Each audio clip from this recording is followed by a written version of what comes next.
The man who once thundered across stadiums is now silenced, and not by an opponent. Hogan! I'm gonna be fighting for all my Hulkamaniacs. What are you gonna do with Hulkamania? Let's go! Legendary wrestling superstar Terry "Hulk Hogan" Bollea passed away on July 24, 2025, at his home in Clearwater, Florida.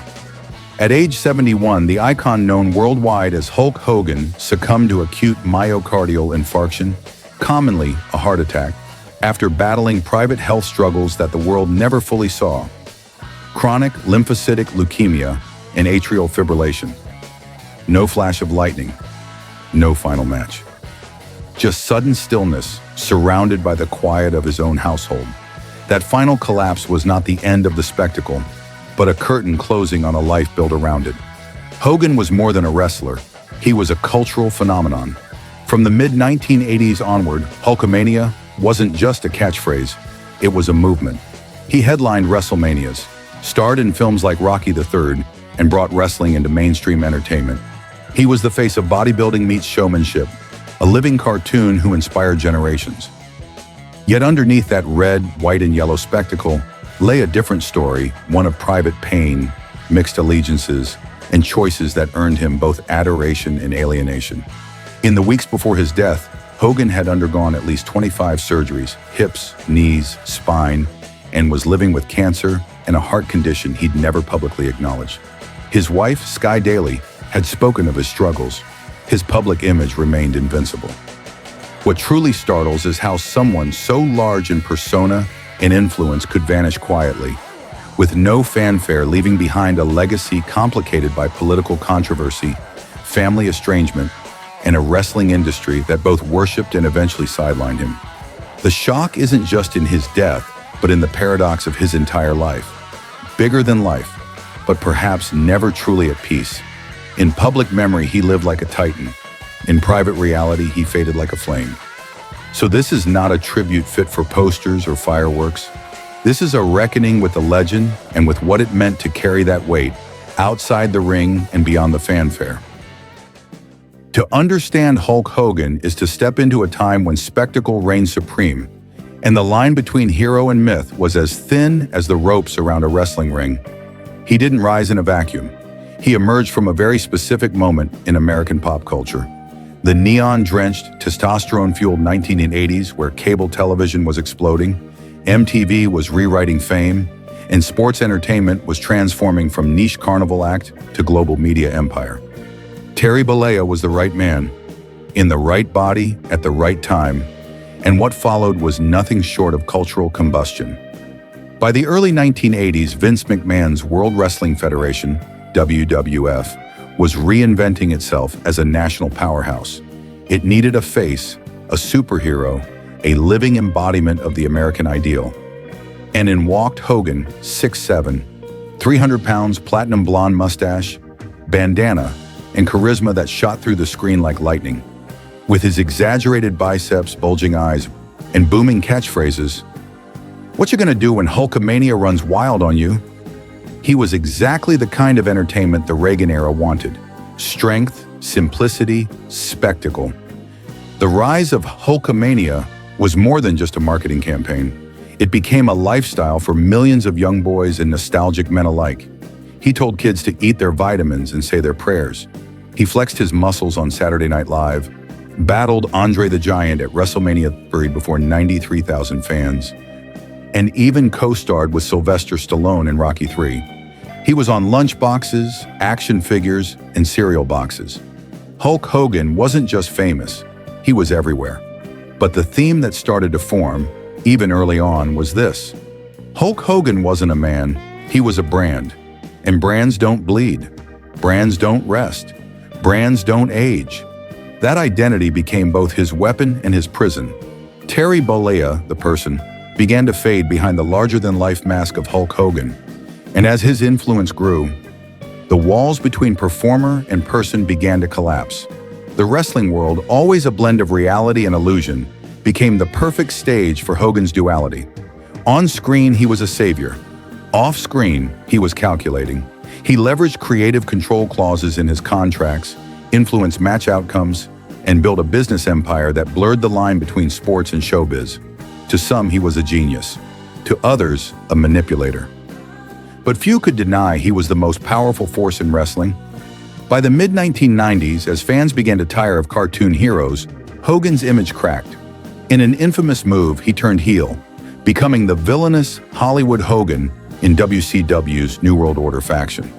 It was one of the greatest reinventions in wrestling history, and perhaps his most honest version, a darker, more cynical Hogan that reflected the era and perhaps himself. But behind the scenes, his personal life was beginning to unravel. Fame, excess, and ego took a toll on his marriage, friendships, and health. He battled lawsuits, suffered numerous surgeries, and slowly transitioned from the face of a generation to a shadow of a bygone era. The main theme of Hogan's life is now unmistakable: the crushing weight of myth. He didn't just perform for audiences, he had to live as the character, and that character was never allowed to fail, to age, to fall apart. But behind the sunglasses, behind the tan, in the muscles, was a man slowly deteriorating, physically, emotionally, and spiritually. So when he finally died, not in the ring, not in front of fans, but quietly after years of silence, it felt jarring, not because it was unexpected, but because the myth was never supposed to end. And that's where the story truly begins. The rise of Hulk Hogan didn't begin in a wrestling ring. It began in a small music venue in Tampa, Florida, where a young Terry Bollea played bass guitar in a local rock band. He wasn't looking to become a global icon. He wasn't even trying to be an athlete. He just wanted to be seen. But when a few professional wrestlers spotted the towering, blonde-haired bassist and invited him into the ring to train, fate stepped in. What began as curiosity would soon mutate into something far larger: Hulkamania. Trained by Hiro Matsuda, a legendary, brutal disciplinarian, Bollea broke his leg on his first day in the gym. Most people would have walked away, but Bollea came back, healed, and returned to the mat. That tenacity, that refusal to give up, would become a foundational myth of his eventual character.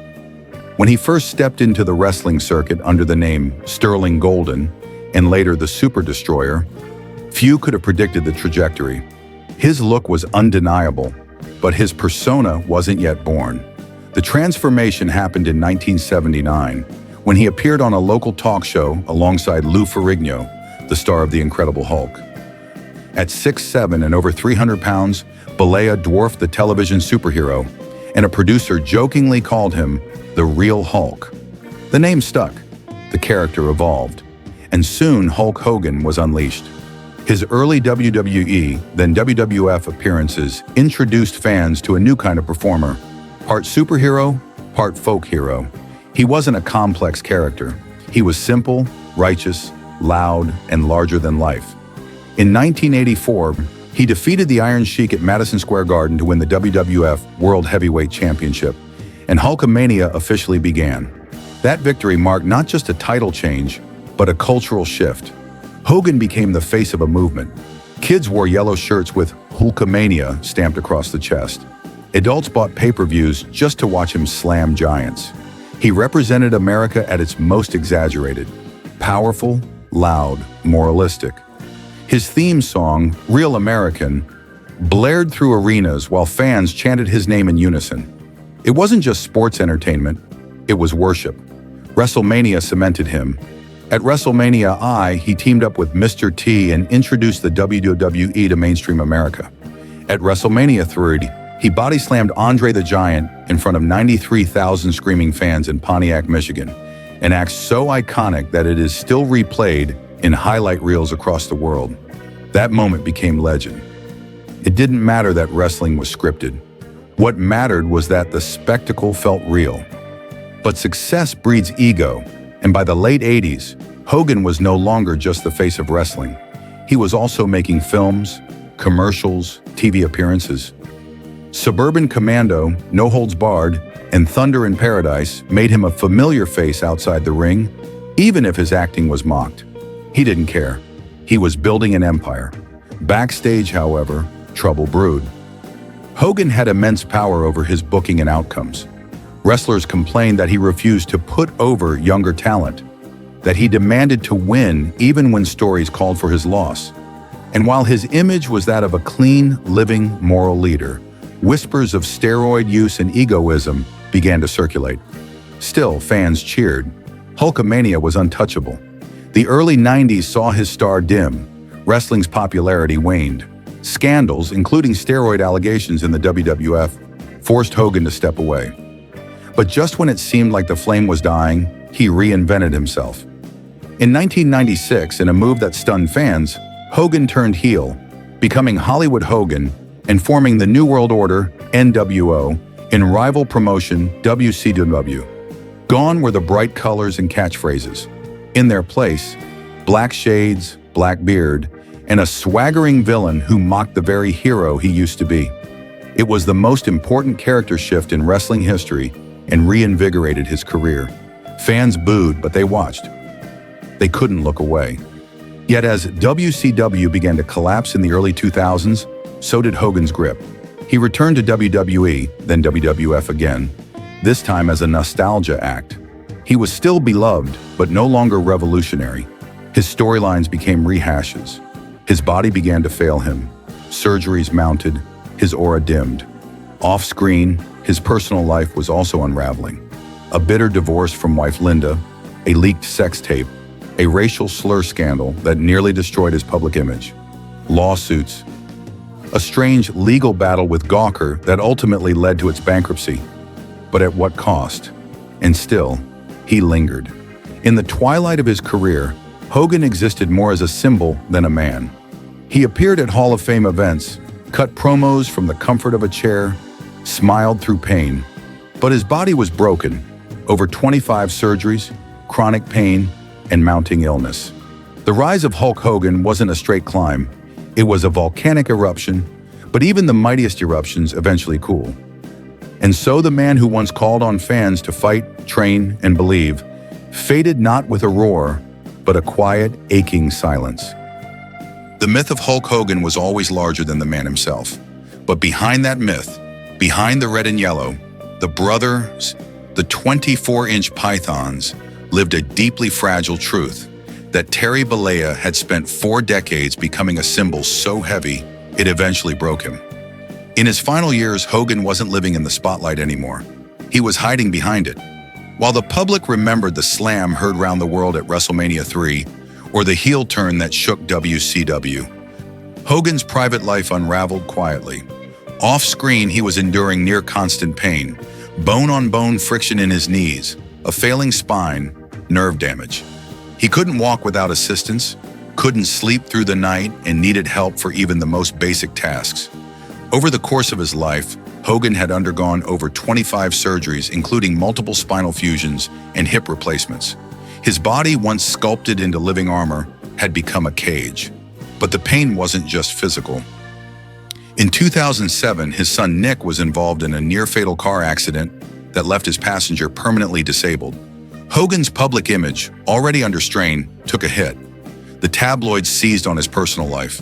His rocky marriage to Linda, allegations of infidelity, and eventually a messy, very public divorce that exposed years of dysfunction. His reality show, Hogan Knows Best, which once portrayed him as the all-American dad, quickly disintegrated into a cautionary tale. And then came the scandal that almost ended everything. In 2015, a private sex tape was leaked to the public, one that included not just Hogan in a deeply compromising position, but also a tirade laced with racist slurs. The backlash was immediate and severe. WWE terminated its relationship with him. His name was scrubbed from their website. He was removed from video games, merchandise, and the Hall of Fame listings. Hulk Hogan, the superhero of a generation, was suddenly radioactive. But here's the darker truth. He was never prepared to be human. For decades, Terry Bollea had been performing Hulk Hogan, not just in the ring, but in interviews, in public, at home. Friends said he would refer to himself in third person, that he didn't know how to stop being the gimmick. The character had swallowed the man, so when the world turned on him, when his past caught up to him, there was no fallback identity. He wasn't just canceled, he was erased. Hogan later sued the media company Gawker for releasing the tape and won a stunning $140 million judgment, leading to Gawker's bankruptcy. It was a legal victory, but but not a personal redemption. The public still hadn't fully forgiven. The industry welcomed him back in limited appearances, always careful, always cautious, but the aura was gone. In rare moments, Hogan spoke about the toll of fame. In a podcast interview, he said, "When I was young, I played the hero. But I wasn't one." He admitted to being addicted, not to drugs, but to attention, to applause, to the feeling of being the biggest man in the room. And when that feeling faded, so did his sense of identity. He spoke of loneliness, of isolation, of regret. Privately, he was battling more than just pain. In late 2024, Hogan was quietly diagnosed with chronic lymphocytic leukemia, a slow-moving but relentless cancer of the blood and bone marrow. It wasn't announced. There was no press release. He kept it from the public, perhaps to preserve what little invincibility the Hogan brand had left. By 2025, his health declined rapidly. He developed atrial fibrillation, an irregular heartbeat that caused fatigue and dizziness. His weight dropped. Friends said he moved slowly, often with help, and spent most days at home with his wife, Sky Daly. She became his closest support system, protecting his privacy as the man who once ruled the world now struggled to climb stairs. And then, on July 24th, 2025, he died of a massive heart attack, quietly, privately. No cameras, no one last match, just stillness. The media reported it. WWE posted a tribute. Some fans mourned. Others remembered the scandals. But few truly saw the man beneath it all.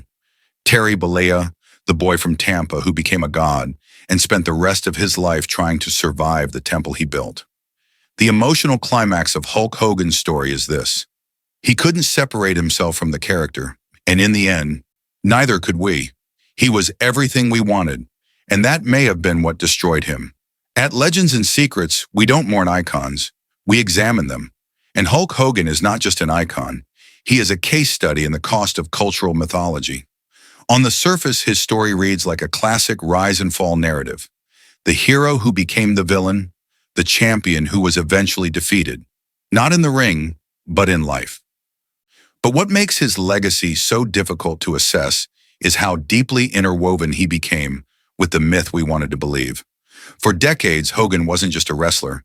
He was a moral compass, a living monument, a pop culture lighthouse blinking, "Believe in good," to a generation of kids.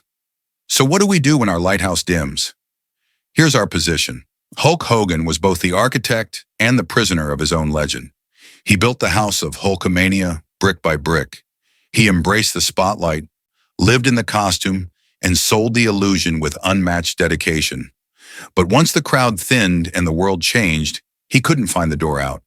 His greatest achievement, becoming the most famous wrestler in history, also became his greatest trap.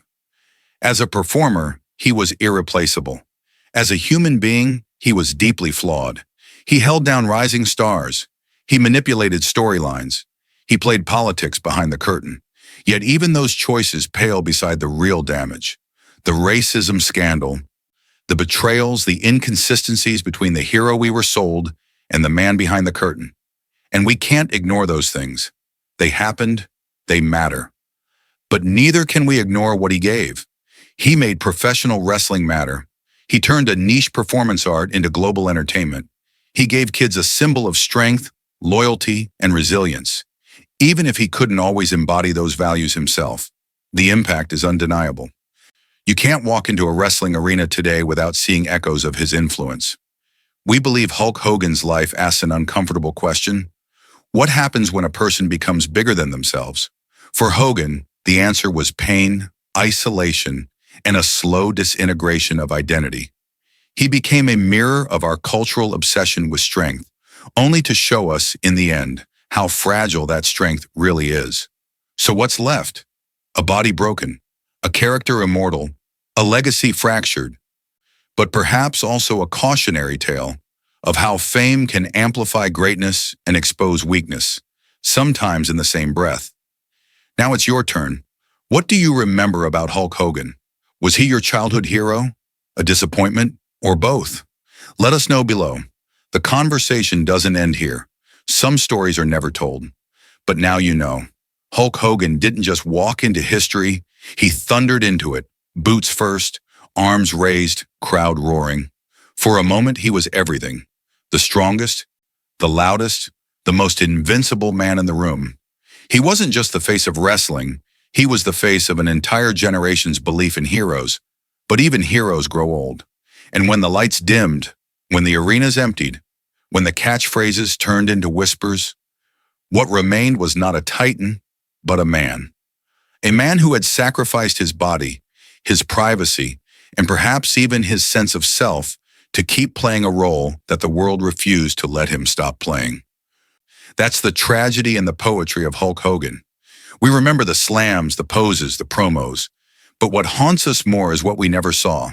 The pain behind the muscles, the regret behind the shades, the silence behind the roar.